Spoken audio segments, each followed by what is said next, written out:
भारत जोड़ो न्याय यात्रा का कार्यक्रम चल रहा है। उस न्याय यात्रा में देश के अलग अलग वर्गों को न्याय दिलाने के लिए एक अभियान चलाया जा रहा है। 5 वर्गों पर हम फोकस कर रहे हैं, किसान, मजदूर, महिलाएं। उन्हीं 5 वर्गों में एक वर्ग है हमारा युवा वर्ग। युवा न्याय अभियान है और इस युवा न्याय अभियान के लिए हम क्या क्या करने जा रहे हैं ये मैं आपको बताना चाह रहा हूं।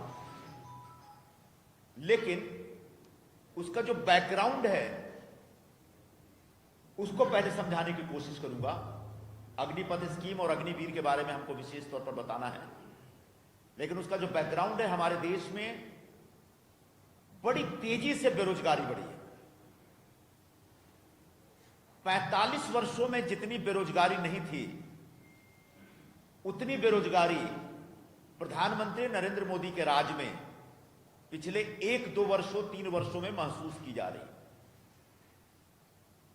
हर 2 घंटे पर एक बेरोजगार नौजवान सुसाइड करता है, ऐसा एनसीआरबी का आंकड़ा है। वो ये ना, लगभग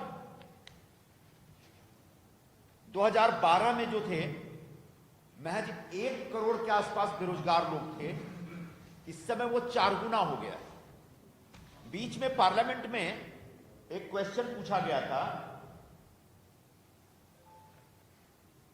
मेरे ख्याल से 2023 की बात है, पिछले साल पार्लियामेंट में क्वेश्चन था कि हिंदुस्तान में मोदी सरकार से कितने नौजवानों ने रोजगार मांगे, यानी जो एम्प्लॉयमेंट एक्सचेंज होता है उसमें कितने लोगों ने नौकरियों के लिए अर्जी दी। तो सरकार ने बड़ी ईमानदारी से उसका जवाब दिया है और बताया है कि 22 करोड़ लोगों ने नौकरी के लिए अर्जी दी थी। अगला सवाल उसमें था कि इसमें कितने लोगों को आपने नौकरी दी। तो सवाल के जवाब में पार्लियामेंट में मोदी सरकार के मंत्री ने कहा है कि 22 करोड़ लोगों ने नौकरी मांगी थी और 7 लाख लोगों को हम नौकरी दे पाए हैं अब तक। आप समझ सकते हैं बेरोजगारी का आलम क्या है। और जब इस बेरोजगारी इतनी तेजी से बढ़ी है, तब एक सेक्टर जो कि हमारे देश के नौजवानों को बड़ा एश्योर्ड तरीके से जॉब देता है, वो सेक्टर है डिफेंस का सेक्टर। उस सेक्टर के साथ, उस सेक्टर में जो रिक्रूटमेंट की प्रणाली है, जो भर्ती की प्रक्रिया है, उसके साथ भयंकर खिलवाड़ मोदी सरकार ने किया। खिलवाड़ ये कि अग्निपथ स्कीम लाया गया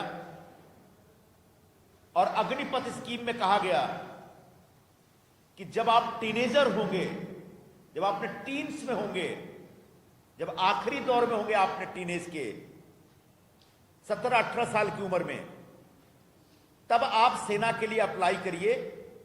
आपको महज 4 साल के लिए रिक्रूटमेंट दी जाएगी और उसको नाम दिया गया अग्निवीर। इस अग्निवीर स्कीम की वजह से पूरे देश के नौजवानों में जो आर्मी में जाने के लिए बहुत उत्सुक रहते थे, उनके अंदर एक भयंकर निराशा पैदा हुई।